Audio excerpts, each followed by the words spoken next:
I'm here with Gunba, head coach of the Florida Mayhem. Pretty good season. We did the budget tier list. You guys weren't high up there, and you definitely outperformed your resources. Yes. Now, generally speaking, like how successful do you think your season was? How do you think about that? I think, we set some goals early in the season. Specifically, we set the upper end of that goal would be 10th in the regular season and making every event, and that was an unachievable sort of I hope this happens type goal.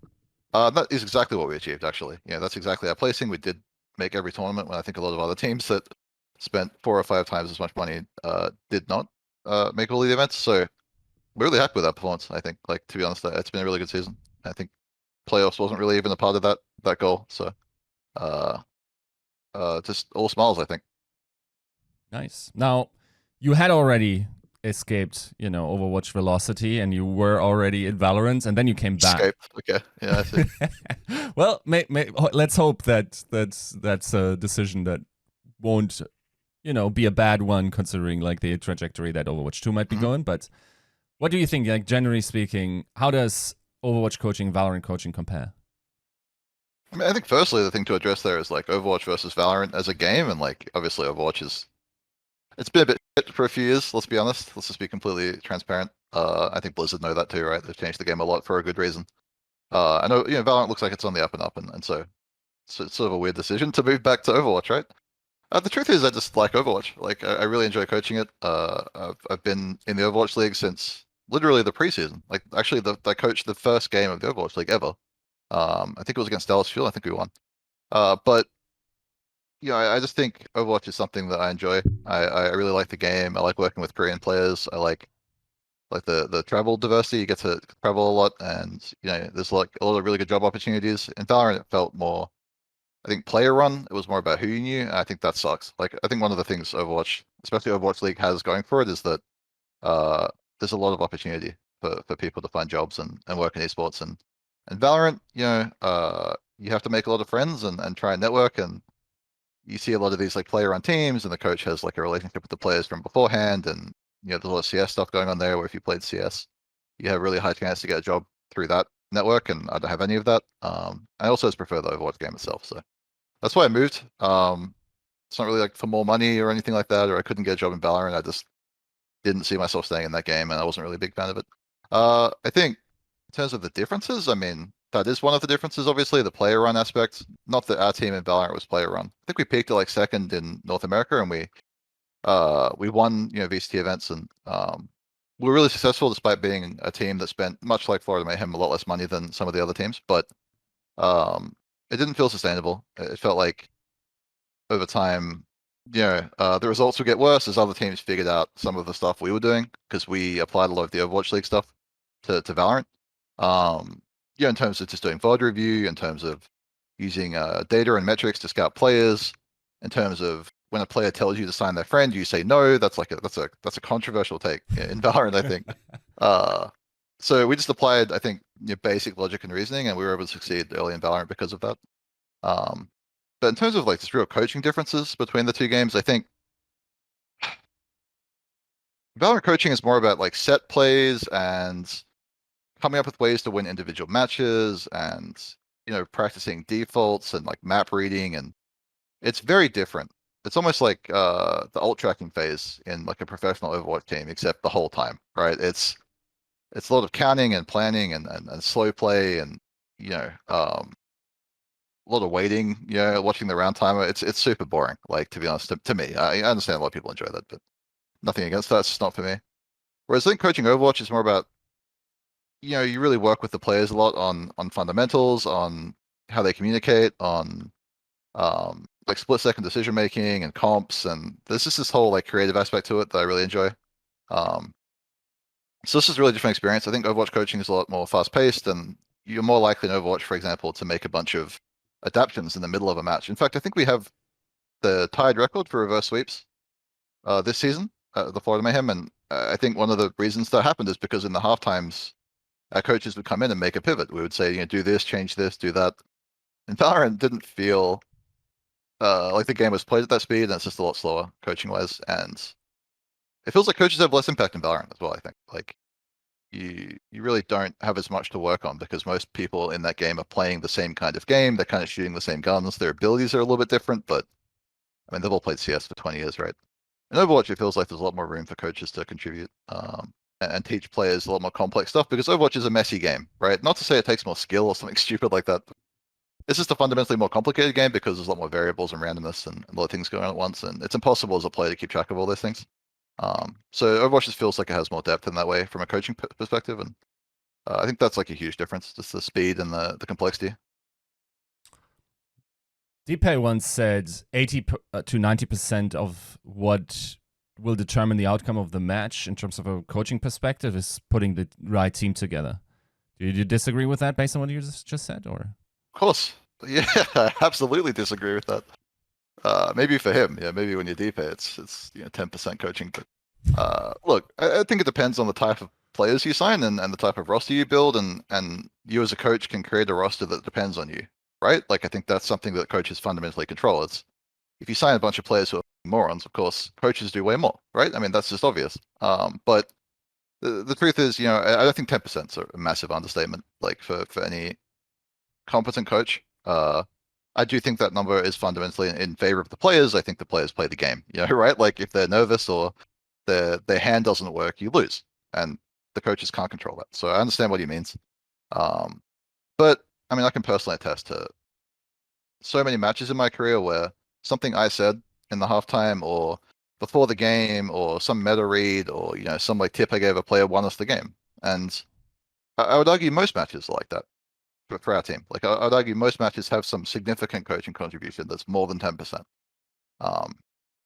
It's difficult to measure 10% though. I think like would we win 10% more games if we had better coaching? Is that the idea, or is it the idea that 10% of the overall contribution is coaching? Because 10% can make a huge difference over a season, right?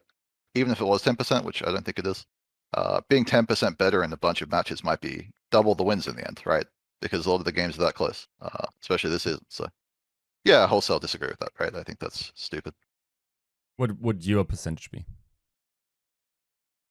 Me individually or coaching as a collective? Maybe you individually. Well, like 20, 30, I think. Yeah, like I think a significantly higher portion than 10%. Right. I have to hover on Valorant because there was one thing that interested me always, and that seemed like very NA esportsy. And I wonder if you have experience there. Is it just me, or do I think like generally speaking, Overwatch players are just more hardworking than on average? Yeah, 100%. Like without a doubt. There's another thing I love about Overwatch is that the players work extremely hard. Like I think people don't know this about our Overwatch team, but we started scrimming in November of last year on a custom workshop that I spent like probably 100 hours coding that I think almost every team in the league ended up using at that time. But we started scrimming 3 blocks a day, 6 days a week, plus reviews until midnight for the first like 6 months of the workshop in Overwatch 2, right? So into like maybe like June or just before that. The idea of Valorant players working that hard is insanity. Like they would never accept that. That's just not a part of that culture, right? And I think that's true for a lot of esports, right? I think a big part of it is the Korean influence. Like I think Overwatch is one of the only games where we have Koreans working alongside Westerners on almost every team. Korean staff, Korean players, Korean managers, like that whole culture gets transposed in a way that I think it doesn't in any other esport. And as a result, Overwatch teams work harder than any esport. I think it's a huge difference. It's not just NA, it's every Valorant region. There is no Valorant region where people are working 10 to 12 hours a day, 6 days a week as a part of the team schedule, not including ranked. And we do that schedule, and our players go home and play ranked. Like I think Marja has like 400 wins or something, like right now. Unfortunately, so yeah, huge difference there, I think. Right. Now, going a little bit into your season, we heard like other teams like frequently just have issues with one particular issue. Like that one team has a hard time keeping their backline alive. Another team has a problem with their DPS underperforming. Was there a fire you had to put out frequently across this season? Maybe at different times and metas and places in the season, one player was more of an issue than another, but I think one of our strengths is that we didn't boom over the season, and we never really singled anyone out or blamed any particular role. In fact, I advocate heavily against that, and it's been one of our mottos since day one, which is just don't boom. Like don't get into a position in the season where you convince yourself that your backline is somehow the reason you lose every game, or your front line, is the reason you lose every game. And I mean, I don't want to go into specifics, but we've seen other teams do that this season and make changes with that in mind. And I think it's poisonous. Like, I think it's so easy to have a culture that poisons your team, where you actually convince yourself that like your Zen player or something is why you can't win. It's like, really, like your Zen player. Like, meanwhile on Shock, Proper is solo carrying like 4 people half the time. Like, but your Zen player is somehow holding your whole team back. It's just, I mean, seriously, like, it's not a realistic perspective. I think it's just delusional. So I really try not to blame players in an unhealthy way. Obviously, constructive criticism, and sometimes a player is the reason you lost, and you have to tell them that. But I mean, I think if a player is like that for a whole season, and you keep playing them and somehow blame the season on them, it's your fault as a coach, right? Like, that's your fault. So yeah, I don't think we have any problems like that. Right. Now that you mentioned Proper as like this shining example of carrying, would he be your MVP just straight up? Oh, of course. I think this is an interesting discussion, because I think there's a lot of discussion on Reddit about if the 1-2 stages, or XYZ did this, Hanbin, is the best tank, or whatever. And I think the problem with that perspective is like when you're a professional coach or a player, and I think a lot of the reason that people who are in the scene see Proper as MVP more so than I think the general public. I think the general public also sees Proper as an MVP, but not to the same degree. It's because when you play against Shock and you lose, and you try to understand how you lost, you almost always see Proper doing something and getting away with something and finding some opportunity to win the fight, almost single-handedly a lot of the time. Not to say Shock's a bad roster or anything, they have good players too, but that team is disproportionately carried by that player, because that player is the best player to ever play Overwatch, right? Like, it's clear to anyone who understands the game, and they watch that guy's POV and look at the decisions he makes and like the opportunities that he sees, he's number one. I mean, he's the best player I've ever seen. I've coached this game literally the entire Overwatch League, and it's not even close. Like, I think Kevs is significantly worse, and Kevs is probably the best DPS player prior to Proper joining, right?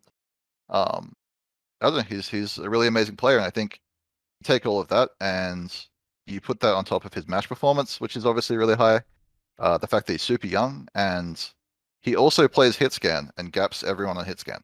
It's just unbelievable. Like, so to me, there's absolutely no debate, right? I think most people who are professional or involved in the scene in some way know that as well. Right. Now, okay.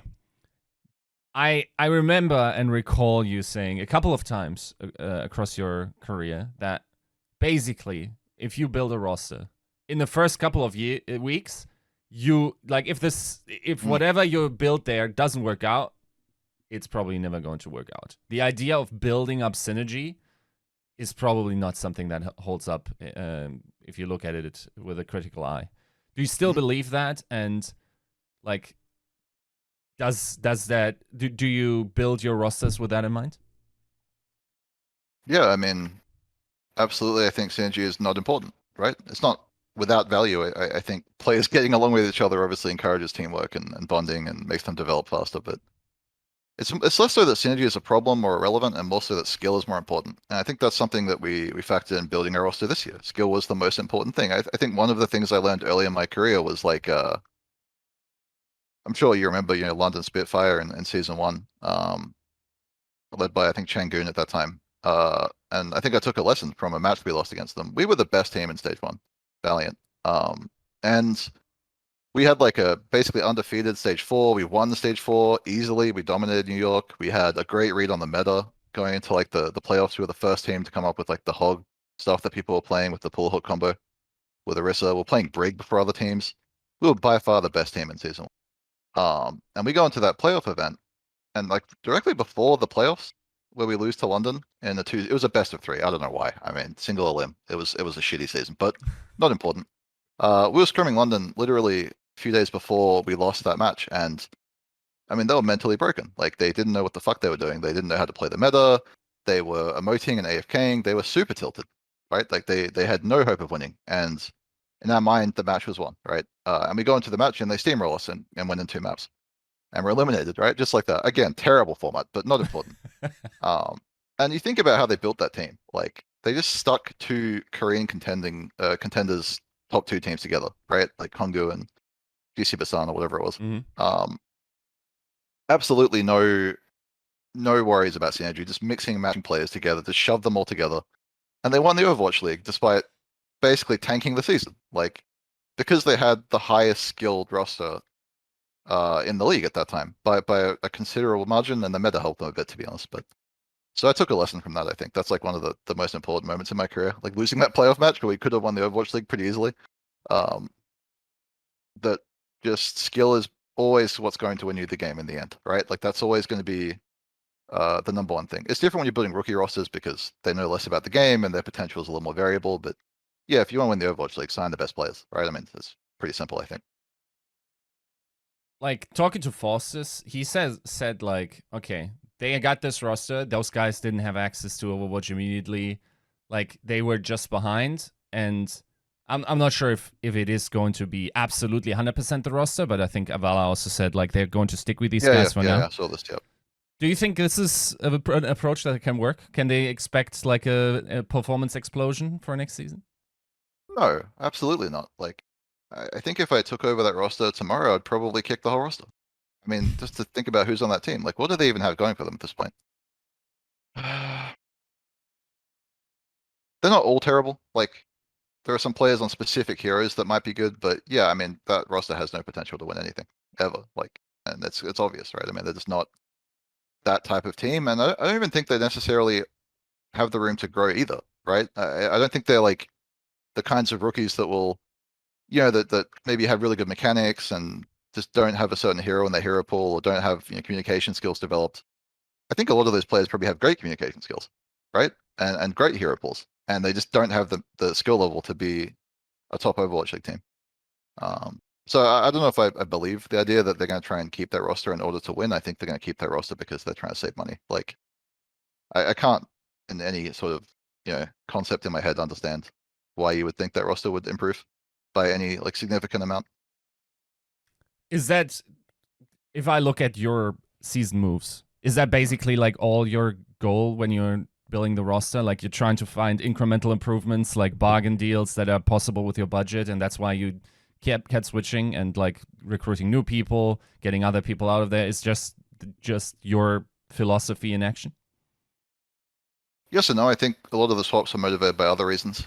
I think when we built the roster, we didn't have very long. We retained exactly 0 players. Checkmate wasn't a re-signing. We actually just went and signed him again as a free agent and paid the cost for doing so. I think I had like a week to build the roster when I took over the team. So, you know, I think what happened realistically wasn't necessarily that we made changes over the season to get better. We did that too, but it was more that we were forced into hasty decisions by a lack of time. Like, obviously, someone is an amazing player, and we were right to like bet our season on that player.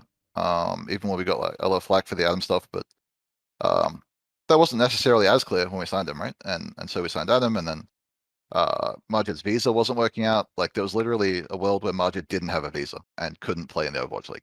That was something we seriously thought was going to happen. We actually gave up. And we signed Kriv. We didn't kick Majid, of course. We held out hope that he would get the visa. Why not? But we signed Kriv for that reason. And because it was like an animator at that time. And then Majid got the visa, right? And Ham developed into that player. And suddenly we had players on our roster that weren't needed. And we had other problems to solve. You know, I think like Hydron and like an Ash meta at that time wasn't getting it done. I mean, no surprise, like a Korean hit scan specialist is better in that sort of environment. Kind of a no-brainer there, right? So we got Xzi, and then you know, we got some budget freed up. We got Rufel because we wanted like a double flex, and we never really wanted to sign Karev to play seriously anyway. He was just someone we knew we could trust and get on board immediately without having to like teach him a lot. So we got that second flex support that we wanted. I think a lot of our decisions are motivated by time constraints way before that time, right? So yeah, other than the Hydron Xi thing, I think most of our decisions were not, you know, iterative improvement, even though they did turn out to be iterative improvement in a way.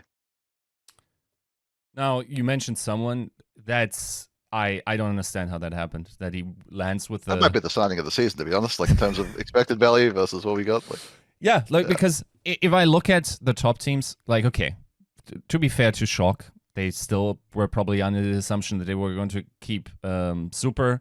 But yeah, I think about that too. Yeah, of course. then again, if they have someone, I think that season this year looks very different. But Yeah, if they had someone, I would just probably give up if we played them. Like, I don't know. Like, I think that would be a waste of time. Like, you've already lost. Like, how is it just like a market oversight that nobody competed with you for someone, or what did you do in order to get him? I think you have to give me credit for having immense success in new games. Like disproportionately, right? Like season 1 Overwatch, we had literally the best team at the end. Valorant, again, top 2 in NA, and now Mayhem in Overwatch 2 with, a week to build a season team, and we're a pretty successful team this season. I think it's just an inability to adapt to like a new game. I think that's 90% of the problem. I think a lot of the people who are the best at coaching esports or leading, being a GM or being a player, they're the people who grow over time, and then build connections and slowly build up a team. If you're a coach, especially, this is common. Like coaches keep the same players season over season. Look at like Ruff, for example, or Moon. I think that when you have a lot of time to learn, you can make a lot of mistakes and figure things out, and slowly improve over time and build more processes and stuff like that. So I think it's less about market oversight and just a total lack of ability to quickly learn a new game, right? And that's something I'm really good at. And that's really where the issue was. Like, we had processes in mind to make sure we made good decisions about the roster from day one. We built a workshop that replicated Overwatch 2. Unlike Paris, we didn't build something that was like our own creation. We literally tried to replicate what we thought the actual game was going to be like based on the testing. We made every tank play both roles in tryouts. I don't want to go into too many specifics about stuff that we did in tryouts, obviously, because some of that stuff is still relevant. But we did a lot of things in the tryouts that other teams didn't do, and looked at certain things and looked for things other teams didn't look for, and we had predictably good results. I think. Like, that's not to say other teams won't learn those things. They will, of course. Like, I think next season teams will do a much better job, but we just knew things other teams didn't early on, I think, and that helped us pick good players, and it helped us understand what we would need. Like, I think we literally started the season, and a couple of teams thought about this, but we were one of the first teams to think about the fact that we didn't want 2 tanks, right? Like, we thought that would be a huge problem. That would be a huge inefficiency in terms of like teaching 2 rookie tanks how to play these kind of roles and somehow intermingle them, and then somehow pray that you don't need to swap between the 2 roles. We figured that main tank and off tank were dead immediately. And I think we also figured that for supports as well. That's been less realistic to implement, but we did want to do that as well. And we saw that with Marja and Lucio the whole season, obviously. So, yeah, I do think that it will get better for other teams in the future, but people just didn't know what to do when the new game came out, I think. The thing is, like, if I look at someone's profile beforehand, it's not like he's like some underdog pick, right? Like that, he was still one of the most promising. He won Korean Contenders, I think, right? I think so, yeah.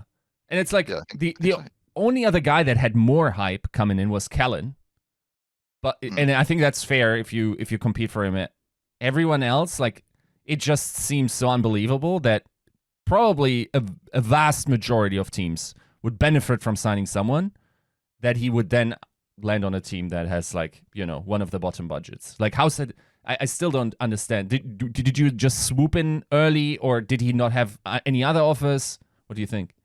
I think he had literally 0 interest, to be fair. I don't think it's true that he was hyped up as the second guy to Kellen. I think that might be hindsight analysis. Okay. Like, I think that's the common hindsight analysis, is that you look at who is the best Winston tank after Kellen. And it's like, we have to think about the fact that nobody wanted Kellen either. Like, right? I mean, Kellen ended up on New York, which is not a team people are rushing to join exactly. Like, I don't think Seoul was like, we want Kellen, and Kellen was like, no, guys, I have to go to New York. That just didn't happen, right? Like, I think Kellen wasn't in demand either. Mm-hmm. I think people saw someone as a Winston one trick. I think that's the big issue. They saw him as a guy who only played Winston, and we put him in a position in tryouts where we saw that he wasn't, right? Like, we put him on every off tank, and we measured him against every other guy who was a good main tank player, and he crushed them. He crushed everyone. In fact, he crushed every Xayah player in tryouts as well on Xayah, right? And so when we saw those results and we saw the data on that, it was clear that he was more than he appeared to be. And I had other people tell me not to sign him on top teams, that he was a Winston one trick. And I don't think he was hyped at all internally from like a professional standpoint. But I think the big value isn't that he's like a good main tank. It's that he's a good everything, right? Like, Yes, he is one of the best teammates, maybe even the best teammate I've ever worked with, right? Like, he's super positive. He takes criticism well. He, other people will be watching, some podcast. He'll be watching the replay of the scrim. He has like this insatiable desire to learn the game and do everything possible to succeed and pick up all these different heroes that he's never played before, and he has absolute confidence in playing them too. Like you'll be like, hey, I know you've never played Diva before, but can you play in this match? And he'll be like, yeah, of course, absolutely, I'll do that. Whereas maybe some other players might say, I've never played on this map, I'm scared. Like he's in my mind, the perfect player in a lot of ways. In addition to also being really good at his role and all that basic stuff that everyone can kind of see already. But it's more than just, I think, being good at maintaining. You mentioned you saw his data. How much of your decision making is data driven? How much is like eye test driven? What do you think? I would say historically in my career, it's been heavily data driven. I'm a software engineer before this, and also like a data scientist, and I did some machine learning stuff for Overwatch, obviously similar to what I think Roy did with Winston's Lab. I made a bunch of algorithms for developing like metrics for rating players, and I think at one point in Boston, I literally had a computer doing review for me. Like it would find all the clips where the players made the biggest errors based on the quantitative factors, right? And that was like 100% data driven, right? If you want to think about that spectrum, right? But I think over time I've done it less for a few reasons. One is that I think if you look at the game that way, and there are really good metrics for some things, but if you look at the game that way too much, you stop seeing the game in a way that you can communicate to players. Like it's all good, well and good to understand that this player is worth this much versus this player or something like that. That's not something that helps you really coach those players. Yeah, so I've definitely fallen back on that, and also the time investment required to maintain like a machine learning framework for Overwatch is non-trivial, right? Like it's a lot of work. You have to process FODs and update every time there's a patch or the UI changes in some way or the libraries change or you want to move it to a new computer or whatever, right? Plus like you imagine the maintenance of the server itself. So I think lately and this season, to answer your question, it's been maybe like 10% data driven, right? I think the tryouts were a bit more, and we basically don't use data at all, actually, competitively at this point. So, did you do anything in terms of like track general trends? Maybe that even informs. I assume like to some degree the off season's already starting, and or the transfer season. Are there any patterns that change? Sorry. What kind of trends? What kind of trends? Oh, trends as in like. So, okay, Baroy, for instance, pointed out in an interview with us recently that veterancy means much less now in Overwatch 2 than it did prior, especially like, the correlation of veterancy to wins and stuff like that, specifically on the player role. Okay, right. I mean, that's not really a trend, is it? That's just a fixed point where they released Overwatch 2 and then people who had Overwatch 1 knowledge didn't know anything about Overwatch 2. It's like, that's not a trend. That's just a short-term problem, right? I think long-term it's veterancy again, but whatever, not your question, right? I think, I mean, no, we haven't at all, to be honest. Like the biggest concern for me in the offseason, like thinking about the offseason, which we are thinking about, of course, is knowing which players are good, right? Because that's the important thing, as I said, right? So, no, we're not tracking anything data-wise at all. Right. In any form. Maybe like we look at Stats Lab or something, but I try to really focus on the game at this point. Right. So there's no pre-filtering process of like, okay, this, let's say like, Korean contenders is now, less potent. Maybe that I'm not looking there. Not a great example. In terms of like subjective trends, right? Like I'm not measuring that. Yeah, of course we think about the fact that, like I think NA is going to be strong in the offseason this year. Like the talent signed from NA will be strong, and there'll be more talent than in previous years, and the Korean talent will be weaker, I think, next season. Of course we think about that. I think about the fact that Korea is playing Overwatch less than they have in the past, and NA is playing it more. Like that's a relevant data point, right? We're not measuring these things ourselves, but yeah, of course, we keep an eye on how things are looking, right? Sure. Now, talking to other coaches in the preseason, there were consistently two names brought up on your team. First one is someone, of course, everyone realized that's an elite level player. Another elite level player that people brought up is, as you said, that the guy you had to resign, Checkmate. So why did you make him such a priority? To be honest, because we had, so firstly we did open tryouts, and then we did like closed tryouts with invites to all the people who felt like they were too good to do open tryouts, right? which is fair. I mean, some of them were like really elite players, so that's fine. There's no point putting them through with random people. Uh, so we had a really specific list of who we thought was good, and in order of how good we thought they were, and priority signings and so on. We had scrim stats obviously for the tryouts as well. So we had like basic data points of performance, and we did things there to make sure it was fair. Rotated teams every single map, and tried to break up any synergies we saw between former teammates and stuff like that. And Checkmate's data was really good, but I think the thing that really forced us into that move and made us re-sign Checkmate at premium, I think, was that we realized the flex DPS pool was basically non-existent. Like there wasn't flex DPS, especially ones that could play Tracer, which I think was a good investment. Tracer has been hugely important. So I think the main reason we signed him is just that we looked at the pool and we saw, I think the names were like Alfie, who had a buyout at that time, Backbone, who not into that, right? I don't think he's as good as Checkmate. So I think Although, who we thought was kind of underrated, and that turned out to be, I think, fairly accurate. But we just realized the pool was non-existent, and if we didn't make a move on that role immediately, we would not have a player in that role who would do their job, and that's a hugely important role, like especially being able to play the same DPS player all season on Genji, Tracer. Like he plays hit scan pretty well, he plays Mei, like we realized that'd be hugely valuable. That's one of the most difficult roles to find because of the complexity and like mechanical skill required to play so many different heroes at such a high level. For sure. Another thing that kept switching around a little bit over the season is your hitscan situation between Xzi and Hydron. Like, what was the reason that it went back and forth? Is it just, it wasn't just hero related, right? Like sometimes you mix a little bit around on the Sojourn. What's the process there? Yeah, I think looking at players in terms of their hero pools is obviously the first thing you do, right? You put people in that box of like they're this role or that role. But I think in the case of Xzi and Hydron, it's just more of a lack of experience on Hydron's part in certain certain situations that he couldn't have really had access to as a player from North America, whereas Xzi would have access to it. If you think about where we used Xzi this year specifically, it was early on Widow, which I think was necessary. Hydron's Widow was not good at that time. It's improved a lot since, and we've done well with him on Widow recently. But and I think more importantly, it was in the Hawaii meta of it was like Ball, Bap Zen, Ash. It was like a traditional APAC type meta, which actually had a lot of experience with. And Hydron's wasn't performing in that patch, and Hydron's a really aggressive vocal play. He likes to make creative plays. He'll put himself in like a really dangerous position and try and fight his way out of it a lot. That's his playstyle, and that's been really good in a lot of patches. But specifically in the Hawaii meta, it wasn't. It was the opposite. It was a don't die meta, especially for the Ash, and keep track of where their ball is and all the stuff that Xzi has learned through his experience. So that's really the only difference. Like that was the reason.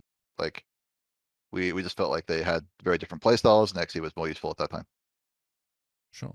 Now, let's go a little bit into the playoffs. And of course, I mean, generally speaking, okay, so you're one of the most veteran coaches still in the Overwatch League. Every year we get a playoff patch. What do you think of the idea of a playoff patch generally? Playoff patch. I think it's probably fair that there's a playoff patch, because otherwise it's just whoever won the last stage is also the best team again, right? I think that's totally reasonable. I don't really have any like specific thoughts on playoff patches in general. I think they're like probably a good thing. But I mean, is there anything more specific there? I don't really know what to say to this one. Let's say this. The timing of a playoff patch might determine what kind of feature in a team you value. If you value like someone getting in on a meta very early, then and figuring something out early, then you're rewarding rewarding those that are, if the closer you put it towards the playoffs. I mean, to be honest though, with that in mind, I think it's already an advantage to be an early mover on a patch. With the way the regular season works, right? I think London are a great example of that. London have been immensely successful at the start of stages because they have great teamwork. I mean, they're a full English speaking team, which helps a lot, but they're on the same page immediately, and they play really good comps straight away, and they win a lot of matches. And that's how they've farmed, I think, so many regular season wins. Whereas London tend to taper off towards the end, and we tend to get better in the playoffs, right? So yeah, I think it's probably not good that playoff patches select for teams that learn metas quickly, right? I think that's kind of boring. Like when you think about it, it doesn't really show like a mastery of the game. It shows an ability to patch together like a workable playstyle quickly, which is, you want to see the highest level of Overwatch, right? So I think playoff patches, if you think about that context of there being not very much time between the patch and the playoff itself, I think playoff patches like that are pretty bad for the competitive health of the game. I think there should be more time between the patch and playoffs for sure. But it's hard for Blizzard to do that because a team's just not playing for a month. Like, what are they doing, right? And then if you do the stage patch, then whoever won the stage will also win the finals. That's boring. So I don't think it's an easy solution either way, right? Like, I think the problem's obvious, but the solutions are not obvious at all. Right. Now, how much of hitting the right meta is a gamble? Because in my mind, basically every team has some sort of hole. Like, for instance, I'm thinking, let's say like it's a hard Winston meta. That's maybe a problem for the Shock, for Atlanta. Yeah. Like, that's now considerably lowering the chance that they might win. Now, if you put that into a Doom meta or like a Diva or whatever, that looks very different for those teams. So, how much of a meta and whoever wins that stage or that season is just a pure gamble? I guess it's hugely random who's good at what patch, right? Like, especially in the short term, which is often the case. It's entirely random almost a lot of the time. Like, it really is about lucky into the right meta for a lot of teams. But at the same time, I think roster building to play a lot of metas is also a skill, right? So I think some of these, especially Shanghai as an example of a team that can play a lot of comps, like in the season they won, they could have played all sorts of things. The fact that they were good at the one thing that was the best is not really an indictment on their ability to play other things, right? So in that sense, it wouldn't be luck if they could play other comps as well. Yeah, I don't know. I think it's also the meta itself is arbitrary, right? I don't necessarily think that the comp that ended up being the best comp is the best comp. It's just the comp that had the best combination of being viable and having the best player play it. In that sense, I think we saw this with like the Junker Queen meta in Toronto, right? Like we were playing double flex support Junker Queen, and we won every map we played that on, and that was probably the best comp. But no one played that comp because that wasn't the meta. So I don't think the meta necessarily is the best comp. In that sense, it's hard to argue it's luck when there's more room to discover comps in that space. If a team, like you said, Shock playing Winston, for example, if it's a Winston meta and Shock go into that meta playing Winston and they know they're going to lose, that's not a gamble. That's the opposite of a gamble, right? Like quite literally not gambling. It's accepting defeat. And I'm not saying that they're a team that will do that. I think they play Winston when they have to, and they're relatively good at that. But um, I think it's a responsibility of teams with a lot of talented players to find answers to the meta and to find ways to play their own comp in the meta. And that's not luck at all, right? That's like a really important skill, especially it's a coaching skill. So I don't know. I don't think it's really a gamble at all. Like obviously there's luck involved in getting off on the right foot, and it varies by meta. I think some metas are really unfair. I think the Junker Queen meta, yeah, you probably had to play Junker Queen on that patch. I don't think there was some undiscovered comp on that patch that people didn't think about or whatever. Like Junker Queen probably was the best comp because Junker Queen was egregiously broken. But on most patches, I don't think there's a Junker Queen. I don't think there's a hero that has a hook, an anti-nade, a speed, a temp health buff. Like most patches don't have that character. And in those patches, I don't think it's a gamble at all. Right. So, do you think generally, like, if you're a top team with all the resources in the world, you should be expected to cover every single angle? Maybe not every angle, but yes, you should be good at everything, generally speaking. Like if you spend, I think some of these teams spend about 5 times as much as we do on their roster, right? You should probably have enough players to play every comp, right? And I think a lot of the top teams have done a good job of this. Like I think Dallas have been reasonably flexible. Not having a flex support in the second slot's a bit weird, but I think Shock have been really, really flexible over the season. Glads have been really flexible. I think if you look at the times when these teams faltered, it wasn't a lack of ability to field the right players to play the comps. Like that's just not true, right? Like I think it was a lack of ability to learn the patch quickly enough and piece together how to play it.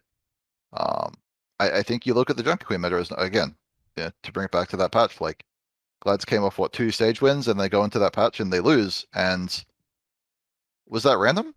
Were they unlucky? I don't think so at all. In fact, I think people allege that they were the best team at that patch after the fact, right? They clearly had the potential to be good at that patch. They just fucked up. And I'm sure they would say that too, to be honest. Like, I'm sure in hindsight, they could go back, they'd probably do some things differently about how they played it. And we also sucked at that patch. In fact, I'd argue that patch is the worst mistake I've made this season. Like, I had a really bad idea about how to play the Junker Queen patch. And we lost because of it. And it wasn't a gamble. Like, yeah, Ham, sorry, we call someone Ham because calling someone is stupid. But Ham was a terrible Junker Queen. Just straight away. Like, he wasn't good at that hero. And he had to learn it. And he did. And he became really, really good. But that wasn't really why we're bad at that patch. It was my fault. So yeah, I don't think it's like I think good teams should be expected to be good at every patch, and even most teams should be expected to learn patches and teach their players new heroes, and that's something we've like succeeded in 100%. Sweet. Now, going into the playoff meta a little, what do you think the chances are that we will see something that's more open and have a lot of diversity where everyone can play their style, or where one comp is clearly the best, it consolidates like maybe later into the playoffs once people see like, okay, one team is dominating on that comp, let's just go there? I mean, there's already a clear meta, I think, that people are following. It's like Monkey, Reaper, Sojourn, Kiriko, Lucio, right? Like that's the comp that everybody is playing. Pretty much every team. But it doesn't feel like the Junker Queen meta. It feels less explored, and it feels like that comp is not exactly map agnostic. Like there are definitely maps where jumping your monkey onto the enemy team is not ideal, right? I think fear is a big motivator, and especially in the playoffs for people to pick comps. Like if you're a team that sees other teams playing, the meta comp, and you have a great monkey player and you have all the pieces, why would you rock the boat? You're not going to do that. You're just going to copy everyone and join in because it's to your benefit to play your best characters. But I think teams that don't have the pieces to succeed on that meta I just described will be the teams to evaluate like what other comps they can play, and they will absolutely find solutions because it doesn't feel like there isn't answers. It feels like the pack is pretty balanced. Yeah, it feels like there's options that you can play, and I think just the lack of time I think to prepare for the playoffs is obviously a huge factor, as well as Kiriko being a really unique hero, right? I think that's made people a little more scared, but I mean, when push comes to shove, I think good teams who are going to lose if they don't make an adaptation will adapt, and some of those adaptations will be correct. So I don't really anticipate the meta being one comp. I think that would be surprising. When I asked Face about Kiriko, he basically said like Kiriko changes to some underlying assumptions of how the game needs to be played or can be played because usually you have one support that's just stationary. Now you can be everywhere. Does that like force some interesting strategical opportunities? I think off the bat, of course it does, right? Like thinking about it from a coaching perspective, and we've done a lot of thought about this, about how to play Kiriko and how to use TP and all this stuff. But I think from a strategic point of view, it's really exciting, and Kiriko is really exciting. Obviously a hero that can teleport around the map and give invulnerability, and I think obviously she has an ultimate that is not acceptable, like 50% rate of fire, 50% cooldown. I can't remember what things it does. It's like it does so many different things, and it has a 10-second duration. Like it's nuts. She's clearly broken. I think it's less interesting to think about the strategic aspect of Kiriko, and it's more interesting to think about, could she exist? Like, should there really be a support hero that can teleport through walls at quite a huge distance? And has the most broken ult in the game, has good throughput on healing. She can like two-shot pretty much every hero as well. She has like the Hanzo element of random kills with left click. I think Kiriko is probably poisonous. I think she's like in the somber category of characters where it's like, why did they do this? Like, why did they make this character?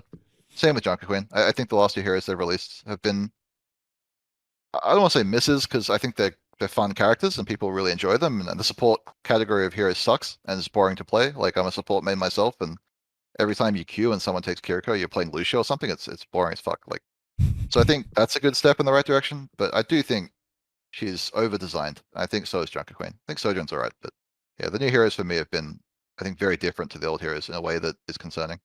And that's like a completely different direction for the game. So I think Kiriko feels good now, but long term people are going to think about that hero in a negative light because she just breaks too many rules of the game. Like you're a monkey and you want to dive the backline and you can't dive Kiriko. She just teleports. And like trying to set up any sort of team play to stop that happening is so complicated. You know, I imagine in ranked trying to force Kiriko shift and then getting some other teammates somewhere to figure out where she shifted and jump on her as well. It's just, it takes away like a lot of the individual playmaking potential. So I'm not a fan, but obviously, yeah, we're gonna play her because she's good. So Is okay. I think that, like, whoever listens to this will just think, well, just tweak some numbers, it'll be okay. Do you think that's a solution? problem is, like, I think she has the Sombra problem where she's fundamentally unfun to play against. Not to the same extent as Sombra. Sombra's more impactful in a more obvious way. But she has the Sombra problem where like she's either useless or really annoying. And like, you know, they could tweak her numbers. They could maybe reduce the headshot modifier or like, I don't know, make the TP not as far so it's more predictable to figure out where she's going. But I do worry about heroes that just break the game in that way. Like I think they're a bit worrying. You know, like I think you think about some of the new characters they've added to the game, especially Junker Queen and Kiriko, and like as a professional coach, I couldn't list all of their abilities right now. Like they have so many effects and like different interactions and like anti-nades and pulls and teleports and all this crap, right? Like they're so complicated. And then you think about a hero like Soldier 76, like he runs kind of fast and shoots a COD gun. Like that's Soldier 76. Like that's one of the first characters, you know. And then you've got these new characters next to him. It's just like, what the fuck happened? Like I don't know. It feels like a huge change in the direction of the game. Um, and I also worry that I think a lot of these new characters are so complicated to play and like so mechanically intensive that I think one of the core pillars of Overwatch is that it was accessible. I take Mercy as a great example. Mercy is one of the most mechanically least skilled heroes in the game, like, objectively, right? I'm not saying, you know, you don't have to be good to play Mercy in, you know, high GM games or whatever. I mean, but you know, having heroes like that be viable is good for getting people to play your game that aren't, you know, Valorant players. You know what I mean? It's I like playing the complicated heroes myself, but I recognize that a lot of people don't, and like I feel like they might be alienated by the new game. Like you can't play Mercy right now; she's just dog shit. She's actually a throw. Like if you pick Mercy, you are throwing the game. There's a lot of people who play the hero, and frankly, the alternatives in that category are not very good. Yeah, so yeah, I don't know. I'm not sure it's a healthy direction. I can't. You can't say it's objectively wrong. It's subjective, of course, but there's definitely been a huge shift in how Overwatch is being designed, and that'll affect competitive play as well, obviously. For sure. I mean, Like, just to tangentially, like, what if you were trying to sign a support player next season? Like, that's something I have to think about. What are you looking for in that role? No, like, I couldn't tell you. I seriously couldn't tell you. It's like you want a Kiriko player, but you also want like a Lucio player. Maybe like Brig could be good. Uh, that seems insane. Seems like those players won't exist that can play all the characters. It's so different and it's so complicated. it sounds like from what I heard in scrims, there's also a ton of flex DPS picking being put on Kiriko, right? I don't think that's super important. Like, there might be some teams that commit to that, but I mean, this happens every patch, right? Like, every time there's some kind of tank character that tank players are too shit to play, or you know, support character that supports are too shit to play. It's literally always the same thing. Yeah, of course, DPS players are the most skilled role. Everyone knows that. Like, almost every support and tank player in Overwatch League is a DPS player who couldn't cut it and then change roles. And as a pro player, that includes me. Like, I also did that, and everyone I know did that too, who wasn't a DPS player. So I think putting DPS players on the new heroes is just like a knee-jerk reaction a lot of the time. And what ends up happening every time is that the tank player learns their fucking role. Like that's how that works. You know, like unless you have 5 proppers on your team, you're going to have a tank player learn Doom or Monkey or whatever, right? And that is what's happened. And if you look at someone like Dante, who was a DPS player and picked up Doom, right? He's a classic example of this. Now he's just a tank player. Like he's just playing all the tanks, right? Like that's what happened. He just changed roles, right? So I don't think there's going to be a long-term Kiriko being played by Flex DPS at all, right? I'd be surprised if many teams did that going into playoffs. Maybe like 1 or 2, but even then, I don't think so. Right. Do you think like what's the mechanic here? Why flex DPS players are like just so good? Is it just because like it's the role that gets the most prestige, probably expects the most, or has the highest salary expectation? Like maybe the most prestige. What's attracted to that? Because it feels like if I'm a really talented guy, I'd probably have an easier time getting in on the tank role right now, given the lack of talent in the league, right? Yeah, I mean, it's just Flex DPS is incredibly complicated. You have to play a lot of different characters that have I think very much risk reward based gameplay in a way that tanks and supports don't. Like if you mess up your shift on Genji, you're dead. And you're not only dead, you've suicided the most important character in that comp, probably. Like you've taken your position 1 carry and you've thrown them in the garbage because you press shift in the wrong way. DPS characters have a low health total most of the time, and they're very committal, and they do a lot of damage, and their ultimates usually carry the game. And there's a huge difference between someone with good mechanics and bad mechanics, right? Whereas you think about supports and tanks, and that's just not really the case. There is no Widowmaker of tanks. Like, what's the most mechanically intensive tank in terms of aiming your mouse? Like, just raw aim. It's like, I couldn't even tell you. None of them really stand out in that way, I think, as heroes that reward that skill. And like, how many of the tanks can easily die, like, by wasting a cooldown? A lot of the time, even in pro player, Winston can jump into the enemy team, get a bubble off, and then jump out before they die. Like, there's a fundamentally different risk reward profile for that role. And supports don't really have to take a lot of risks in Overwatch, right? Like, compared to DPS. Supports a lot of the time can just tunnel and then heal and stand back, and they get plowed by the enemy DPS, whatever, but the risk kind of comes to them. They don't have to be like opportunistic or look for opportunities themselves. So I think just the necessity of how a DPS player has to play is why the skill requirement's so high for that role. Sure. Now, I guess as a last question, I guess you always have to ask, who's your favorites to win this season? I mean, not us, obviously. We it's a vacation for us, right? We're chilling. What's that? We've scrimmed 2 teams in the past week. Oh. So not popular, as we didn't get to practice the patch, but that's okay. We should have won one more team fight. Would have got into the playoffs straight away. In terms of the favorites, I mean, right now, obviously, you look at teams that have good monkey players. That'd be like the knee-jerk sort of thing, right? You think about, well, everyone's played monkey, and who is a good monkey, and who is like a mechanically good support player. I think a team like Dallas would be a hot take. Not a hot take, a cold take, I suppose. For that, right? Like they have a good monkey player, they have Fielder who's mechanically really good. But it's hard to see them winning it. I don't think APAC's good enough to win, to be honest. Like I think that region is not as strong this year. I think it really just totally depends on if the meta changes or not, right? I think if the meta doesn't change, it's probably just Dallas, right? Like that's the obvious one. If the meta does change and it goes into like, I think Hog is decent. Some teams have tried that. There are teams playing Doom that don't have a monkey player. Like there's a bunch of stuff going on there. I think teams like Glads, maybe at Shock would be better in that situation if the meta pivots. So I think it comes down to that coin flip of like if someone discovers something or not. Now you said have a good monkey and have a good mechanical flex support. That's also the Florida Mayhem, no? Yeah, but at the same time, I mean, you have to be realistic about the situation, right? Like we finished the plans and we dominated the plans. Obviously, we're really good in the plans, right? But after that, we had 3 days to book scrims, and nobody would book with us, and nobody would book with Toronto. Unlike the APAC teams, we didn't get a lead-in time on the plans. Their plans were earlier for some reason. I mean, I can tell you right now, before we get to LA, which we're leaving for in like 2 hours, we're going to have scrimmed a total of 3 different teams, maybe 6 blocks.